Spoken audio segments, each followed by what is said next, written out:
welcome to today's Daily Chronicle. Today is Friday, April 4th, 2025. Trump's tariffs are so far-reaching, they include several remote, uninhabited islands. Penguins stand on the shores of the Caribbean Bay in the Australian territory of Heard Island, one of the targets of the Trump administration's sweeping set of tariffs. The Trump administration's long list of nations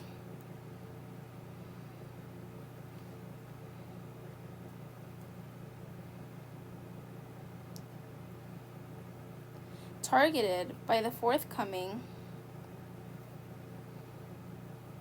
U.S. tariffs include several territories so remote that they don't have any permanent human residence. On Wednesday, President Trump announced a baseline 10% tariffs on all goods imported to the U.S. and steeper reciprocal tariffs on all goods on dozens of its trading partners. The amounts range from 49% for Cambodia to 34% for China and 20% for the European Union. The two sets of tariffs, which are due to take effect on Saturday and Wednesday respectively, have rattled markets at home and abroad.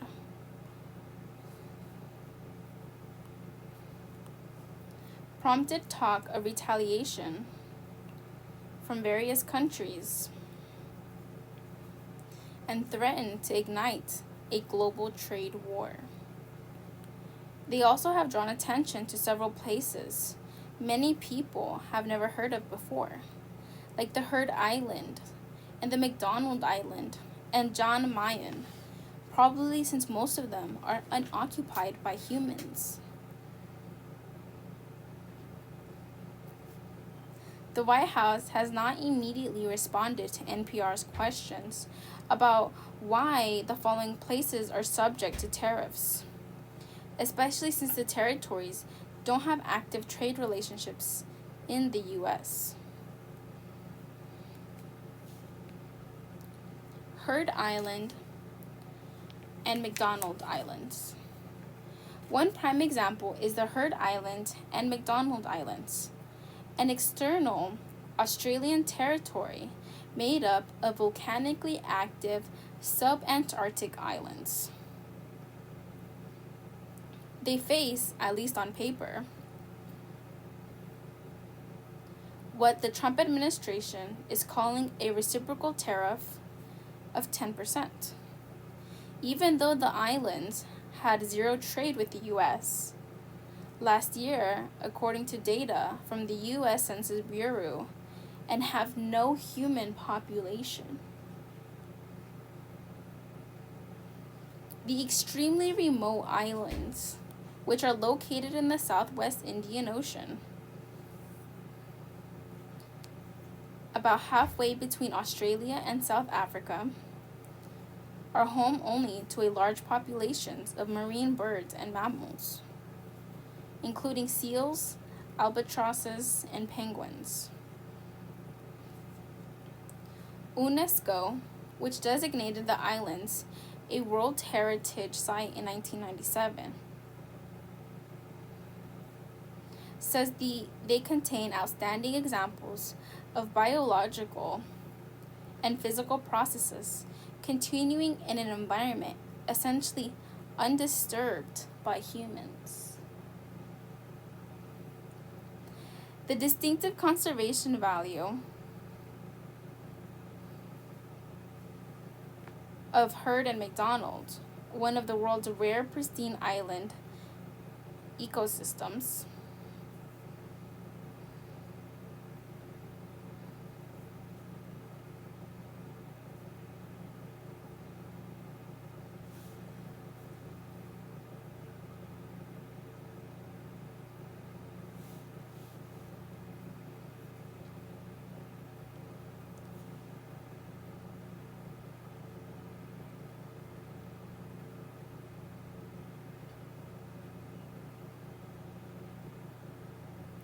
lies in the complete absence of alien plants and animals, as well as human impact.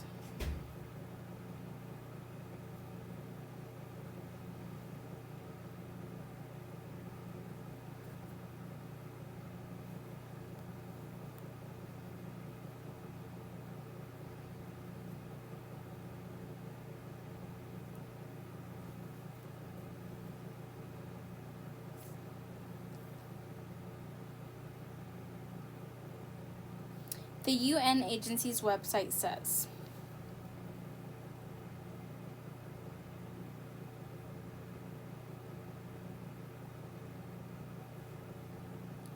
the Australian Antarctic Program says the highest level of activity at Heard Island, which is dominated by active volcano named Big Ben, happens during Australian Antarctic science expeditions.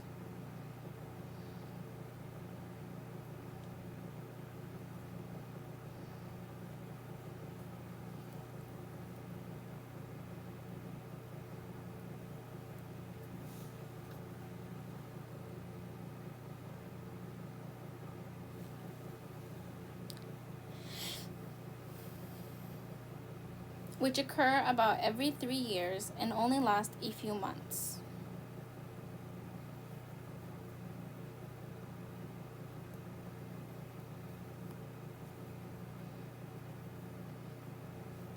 At other times, the birds and seals have the place to themselves, except for the very occasional visit by a commercial tourist group, private expedition, or periodic fisheries.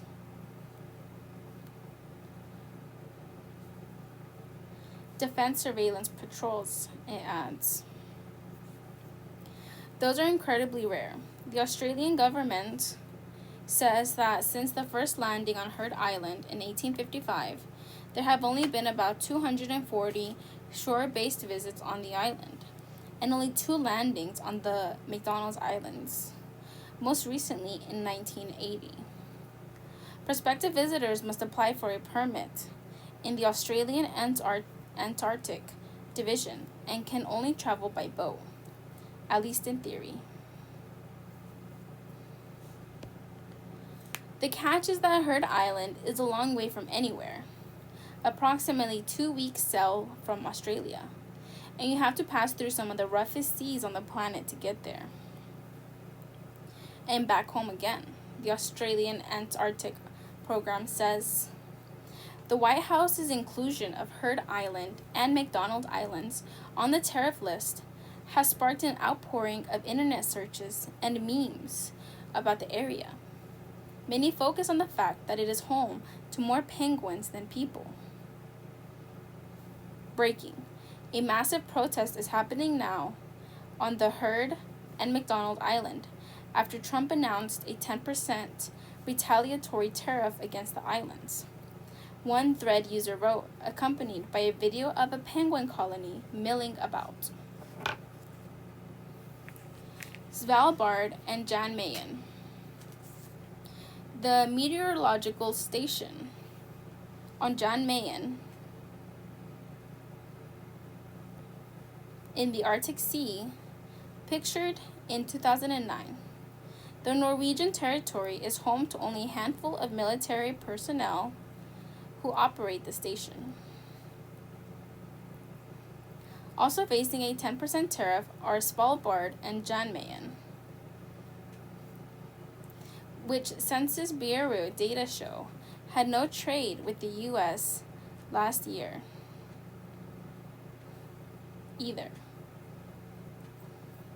The remote Norwegian territories, both in the Arctic Ocean, are often mentioned together because of their geographical proximity and the fact that they are collectively designated by the International Organization for Standardization for statistical purposes.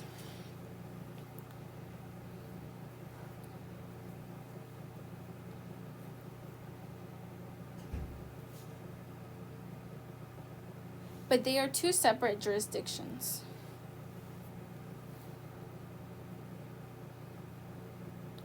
Notably, Jan Mayen has no permanent residents. Its population, estimated at 18 in 2019, consists only of Norwegian military personnel who operate its military airdome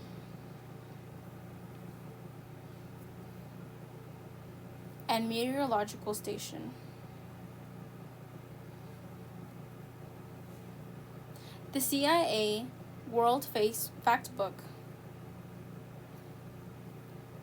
describes it as a desolate, mountainous island with a total area of about 144 square miles.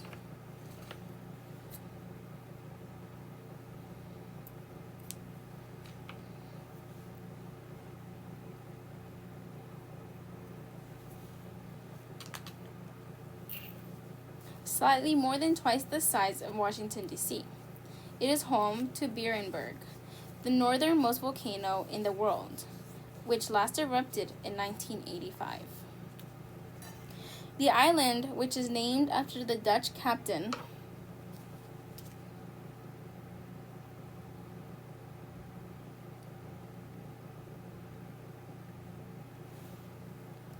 who discovered it in 1614, was largely desolate for centuries, according to Arctic Portal, an Iceland-based nonprofit.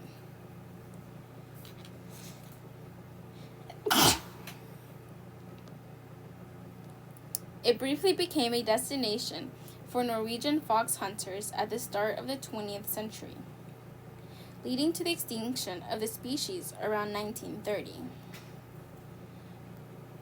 which is when it officially came under Norwegian sovereignty.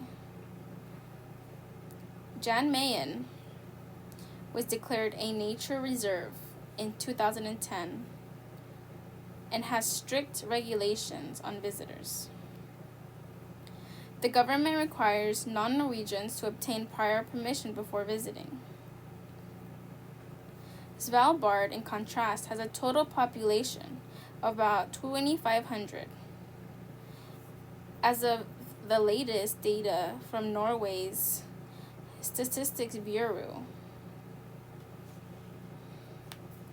Svalbard is an archipelago located about midway between mainland Norway and the North Pole. Its largest town and administrative center, Longyearbyen, is the world's northernmost permanent settlement. On Svalbard, humans are outnumbered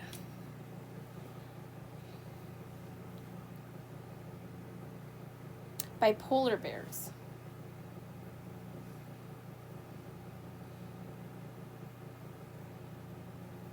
Svalbard's Tourism Bureau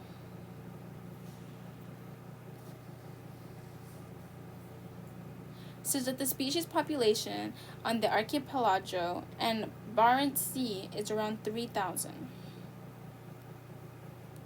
And people carry firearms for their safety whenever venturing outside the settlements. This is one of the few places in the world where it's not uncommon to see mothers pushing a pram while carrying a rifle on their back.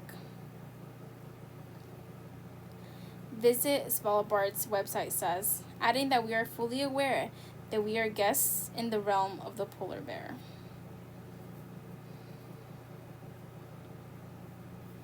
British Indian Ocean Territory. An image released by the U.S. Navy showed an aerial view of Diego Garcia, the largest island of the Chagos archipelago, measures 11.58 square miles.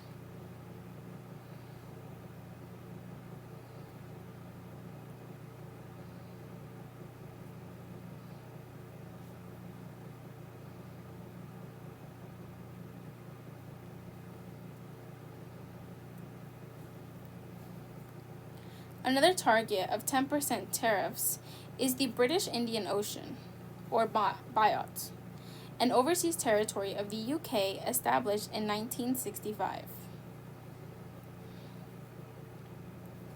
It is an archipelago of islands in the Indian Ocean, about halfway between Africa and Indonesia. There is no permanent civilian population on the islands, only one of which, called Diego Garcia, has any residents according to the CIA World Factbook. The U.S. Navy Support Facility Diego Garcia provides logistic support to operational forces forward deployed to the Indian Ocean and Persian Gulf areas, according to its website. The U.S. military also operates telescopes on the island as part of its ground-based electro-optical deep space surveillance system for tracking objects in deep space.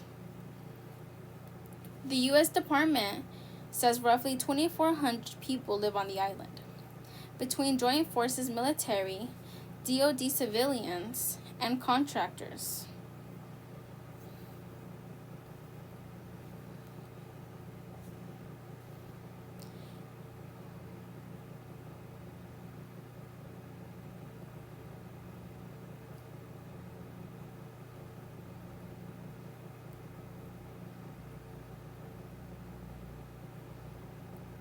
In the 1960s and 70s, the US and UK forcibly relocated the entire indigenous population. Hundreds of people known as Chagosians from the Chagos archipelago, including Diego Garcia, to Mauritius and Seychelles, in order to build the military base. Mauritius has long claimed sovereignty over the Chagos Islands. In recent months, it has been negotiating a treaty with Britain to regain control over the archipelago.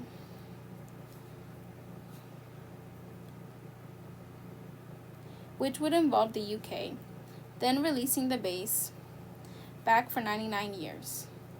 The UK government said this week that they are close to finalizing the deal after the Trump administration, which was consulted on it, gave its approval. Brutal day for stocks. Dow plunges almost 17,000 points on new Trump tariffs. Stocks fell sharply in response to President Trump's sweeping tariff announcement Wednesday. The U.S. will impose a minimum 10% tax on nearly all imports, with much higher levies on goods from dozens of countries.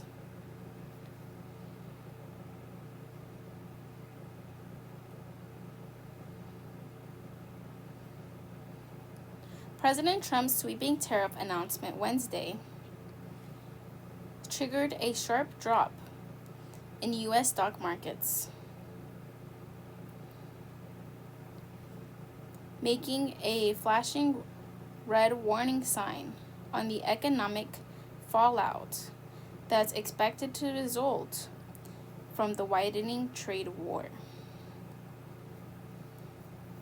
It was the worst day in 5 years for the broadest stock market index, the S&P 500, which fell 4.84%, and also the tech-heavy NASDAQ Composite Index, which took 5.97 nosedive. The Dow Jones Industrial Average fell 1,679 points, or almost 4%. Trump has ordered a minimum 10% tax on nearly all imports, starting this weekend, with much higher tariffs on goods from dozens of countries, including some of the United States' closest allies. Imports from the European Union will face a 20% tariff, while Japanese goods will be taxed at 24%. Imports from Canada and Mexico are spared the tariffs for now. Stock of companies that rely on imports were among the hardest hit. Nike shares fell 14%, while both Apple and Amazon lost 9% of their value. Economists warn the new taxes will result in higher prices and slower growth in the United States, while likely pushing many other countries into recession.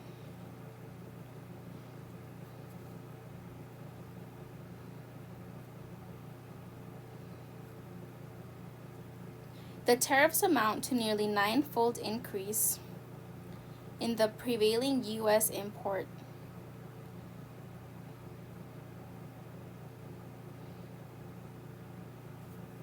tax last year.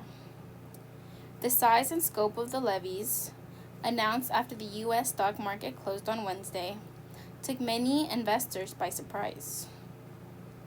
This is a game changer, not only for the U.S. economy,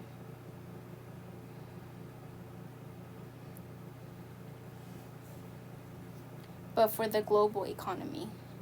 Olu Sonola of Fitch Ratings wrote in a research note, "You can throw most forecasts out the door if this tariff rate stays on for an extended period of time."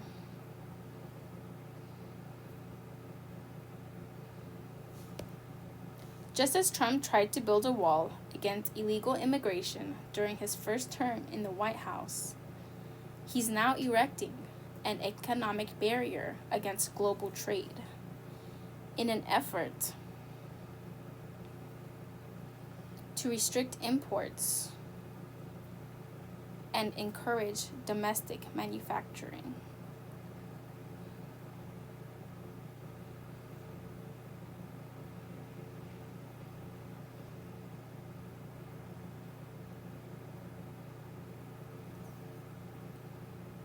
We're going to produce the cars and ships, chips, airplanes, minerals, and medicines that we need right here in America," Trump said Wednesday in the White House Rose Garden.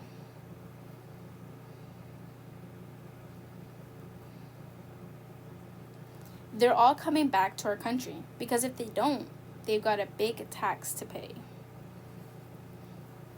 But while domestic manufacturers are supposed to be the beneficiaries of the trade war, many factories are bracing for higher costs.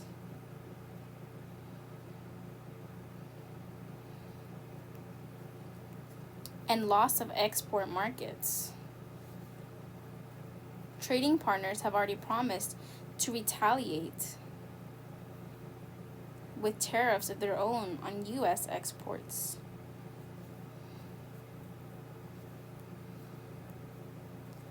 "Here it comes, and we're already seeing that," said Tim Four, who conducts a monthly survey of factory managers.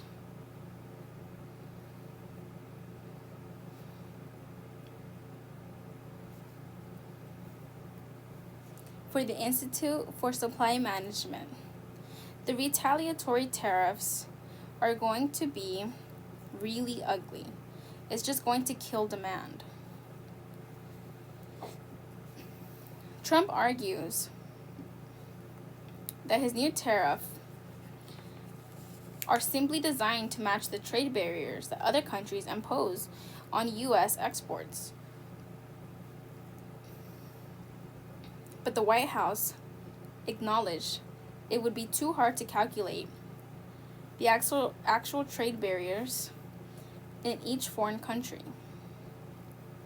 So officials just picked a number they thought would be high enough to eliminate each country's trade surplus in the U.S. The result is whopping 34% tax imports from China, on top of the 20% tariffs Trump already imposed, and a 46% tariff on goods from Vietnam. Many factories